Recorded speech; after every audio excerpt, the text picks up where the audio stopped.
আজ সবার বড় বৌমার কথা মনে পড়েছে। তোমার বাবা মা সেবা করার জন্য করে আমার কাছে কেন আশা করছে? আমিও সেই একই আশা করেছিলাম যখন বিয়ে করে এসেছিলাম তোমার বাড়িতে।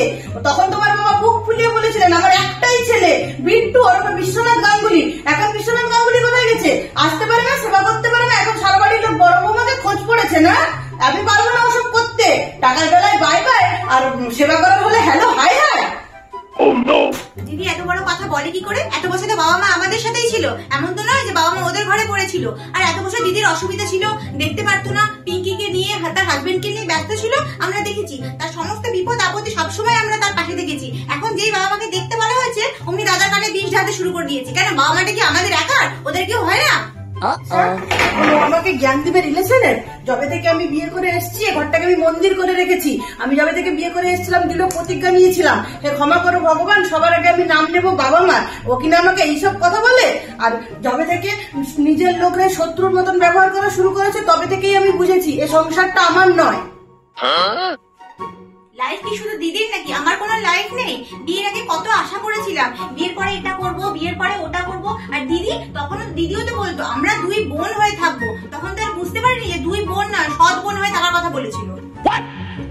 আরে আমি ওকে বোনই ভেবেছিলাম, কিন্তু ওই মেয়ে আমাকে ও শাশুড়ি ভেবেছে। কথায় কথায় দিদি আমি রান্না করতে পারি না, একটু এই রান্নাটা করে দিবে। দিদি আমি নেতা দিতে পারি না, নেতাতে না কিরকম নেতা দেখলে আমার বমি পায়, একটু নেতাটা দিয়ে দিবে। এইসব করে করে প্রথম ভেবেছিলাম হ্যাঁ বাচ্চা মেয়ে সব কাজ করে দিই, এই জন্য সব কাজ করে দিয়েছিলাম। কিন্তু এখন পরে বুঝতে পেরেছি ও তো আমার সেলফ রেসপেক্টটা চুরমা করে দিয়েছে। আর এখন কেন করে দিব? কাজ দিদির বদলে আমাকে একদম কাজের দিদি বানিয়ে রেখেছে। তো আমি আমার রূপ দেখাবো না তো কি করবো? ওরাও সেই রূপটাই দেখবে যেটা ওরা কোনোদিন দেখতে চায়নি আর আমি কোনোদিন দেখাতে চাইনি। হ্যাঁ আমি হেল্প চাইতাম, কতদিনই বা হেল্প চেয়েছি? 1 বছর বা 2 বছর।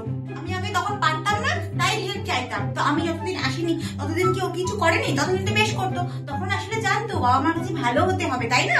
বেশি ভালো হলে তাহলে বাবা মা ওকে জমি জায়গাগুলো কিনে দেবে, দিয়ে দেবে। বাবা তো আগেই বুঝতে পেরে গেছিল, ওই জন্য সাবধান হয়ে গেছে। হ্যাঁ ঘরে তো দুজনই বোঝদার আছে, এক মোহিনী দেবী আর এক দীননাথ গাঙ্গুলি। হ্যাঁ আমাদের শ্বশুর মশাই, আর তো পুরো দুনিয়া মূর্খ। তো আজ ওই বোঝদার বৌমা বোঝদার শ্বশুরের সেবা করছে না কেন? আজ আমাদের কথা মনে পড়েছে কেন? এই মূর্খের কথা মনে পড়েছে কেন?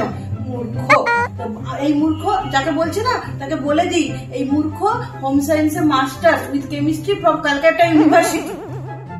মাস্টার্স নিয়ে পড়েছে বলে কি ঘরে মাথা কিনে নিয়েছে নাকি? অতই যদি মাস্টার্স নিয়ে পড়ে থাকে সংসারটাকে ঠিক করে চালাতে পারছে না কেন? তারপরে তো সংসার খেলে বেড়াচ্ছে, তাই না? আর হোম সায়েন্স করে বেড়াচ্ছে। হোম সায়েন্স যদি অতই যদি মাথায় বুদ্ধি থাকে, অতই যদি জেনে থাকে, তাহলে সংসারটাকে ঠিক করে চালাতে পারছে না কেন? তারপরে তো লবডাঙ্গা, তারপরে তো কিছু করতে পারে না। আর কেমিস্ট্রি সায়েন্স দেখাচ্ছে, কেমিস্ট্রি রিয়াকশন দেখাচ্ছে। কেমিস্ট্রি রিয়াকশন কি আমরা সংসারে দেখে কি করবো? কেমিস্ট্রি রিয়াকশন তো ল্যাবে গিয়ে দেখা। সংসারে মানুষের মন ধরে চলতে হলে সংসারে সবাইকে নিয়ে একসঙ্গে ভালো মন্দ আনন্দ করে থাকতে হয়। ওই যাইটাই কথা বলে দিলাম ওসব নিয়ে সংসার চলে না। আমায় ক্ষমা করো মোহিনী দেবী, আমার কোনো ইচ্ছে নেই এ ঘরে কিডনি ফুসফুস সবকিছু জয় করো। তুমি মন কিডনি ফুসফুস সব জয় করো, আমার কোনো ইচ্ছে নেই। মদ পেতে পেতে সারা জীবন কেটে গেল এই ঘরে। এইসব করতে করতে আমার নিজের শখ আহ্লাদ আমি সব বিসর্জন দিয়ে দিয়েছি। আমি আর সহ্য করতে পারবো না। তো বলে দিও যদি আমার সেবা চাইতে হয় তাহলে আমাকে ওর বউ ভাবতে আর তোমাকে ওর ছেলে ভাবতে। দিদি এখন নিজের রূপটা ধীরে ধীরে বার করছে এখন সবার কাছে। এতই যখন মন ছোট আর এতই যখন লোক, তাহলে তো খুলে বাবাকে বলতেই পারে যে আমার জমি জায়গা সম্পত্তি সব লাগবে। হ্যাঁ আমি জমি চাই আর বাবাকে ওটা দিতে হবে, কারণ ওটা আমার প্রাপ্য। উনি তো আমাকে কোনোদিনও ওনার বউ ভাবেননি। সেবা পেতে হলে ফ্রিতে তো আর সেবা করা যায় না, নাচ রাখলেও সে কিছু নিত, তো আমি সেটারই প্রাপ্য নিব। ওনার যদি জমি লাগে আমারও বাবার পেনশন লাগবে। আমিও 4 বছর ধরে বাবা মার জন্য কম করিনি, তাদেরকে দেখেছি, সেবা যত্ন করেছি, যত্ন আত্তি করেছি, কম কিছু করিনি। তোমার বৌদিকে জিজ্ঞাসা করে দেখো যে তার কোনো আপত্তি আছে। ব্যাস এটাই তো আমি তোমার মুখ থেকে শুনতে চাইছিলাম মোহিনী দেবী। এতদিন বলনি কেন? এখন পাড়া প্রতিবেশী সবাই তোমার আসল রূপটা দেখুক, করে মুখ রেপে কালা কালা চশমা। তোমার মুখেও যে কত কালো আছে সেটাও সবাই জানুক। বাবা মাও নিশ্চয়ই এতদিনে বুঝতে পেরে গেছে যে দুধ কলা দিয়ে কি পুষেছিল, কালসা বয়ে তো সেই ছবলটা মারছে। এরপরেও যদি তাদের চোখ না খোলে তাহলে আর আমার কিছু বলার নেই। হ্যাঁ তোমাকে যখন বলেছে তুমিও বলতেই পারতে যে হ্যাঁ মোহিনী সুন্দর তাই মোহিনীকে বিয়ে করেছি। মোহিনী সুন্দর, মোহিনীর বিচার সুন্দর, মোহিনী ভালোভাবে সংসার সামলাতে পারে তাই আমি ওকে বিয়ে করেছি। ভেবেছিলাম কটা দিন ওর কাছে পাঠিয়ে আমার একটু কাজগুলো সেরে নেবো, একটু ফ্রি হবো। ও বাবা, ভেবেছিলাম এক হয়ে যাচ্ছে আর এক। দর্শনা দেবী তো পুরো নিজের দর্শন দেখিয়ে দিচ্ছে। অপমান ঠিকই বলে আমার। এত যে তুমি আমাকে বলছো, তা ওকে তো নিশ্চয়ই কিছু বলোনি। ও যখন বলছিল তোমার মুখ থেকে একটা কথাও বেরোয়নি নিশ্চয়ই, সে তো আমি জানি। তুমিও তো বলতে পারতে দর্শনা তো ঝগড়ুটি আর অযোগ্য হলো কি করে। মোহিনী দেবী নিজেকে একবার প্রশ্ন করে দেখেছে, ওদের জন্যই তো হয়েছি। জলও নেই। মোহিনীকে কোনো প্রশ্ন করার দরকার নেই। মোহিনীকে আয়নার সামনে দাঁড়িয়েও দেখতে হবে না, বা নিজের মনকে প্রশ্ন করতে হবে না যে ও কি করেছে না করেছে। বরঞ্চ ও দর্শনা দেবীর আয়নার সামনে দাঁড়িয়ে নিজেকে প্রশ্ন করা উচিত যে সংসারের জন্য ও কতটা করেছে, সংসারের জন্য আমি কতটা করেছি। কি করেছি কি করিনি জিজ্ঞেস করো। যবে থেকে মেহেন্দি উঠেছিল না বাড়িতে এসছি, তবে থেকে এবারে আদব কায়দা সবকিছু এদের নিয়ম মতো নিজেকে গড়ে নিয়েছি। ওদের নিয়ম মতনই চলছে। আর জিজ্ঞেস করছে আমি কি করেছি, আর এসবের পরিবর্তে কি পেয়েছি আমি? অপমান আর বেইজ্জতি, আর তো কিছু পাইনি। হ্যাঁ, এখন যখন বাবা মার দর্শনা দেবীকে দরকার, দর্শনা দেবী হাজির, কথা শেষ।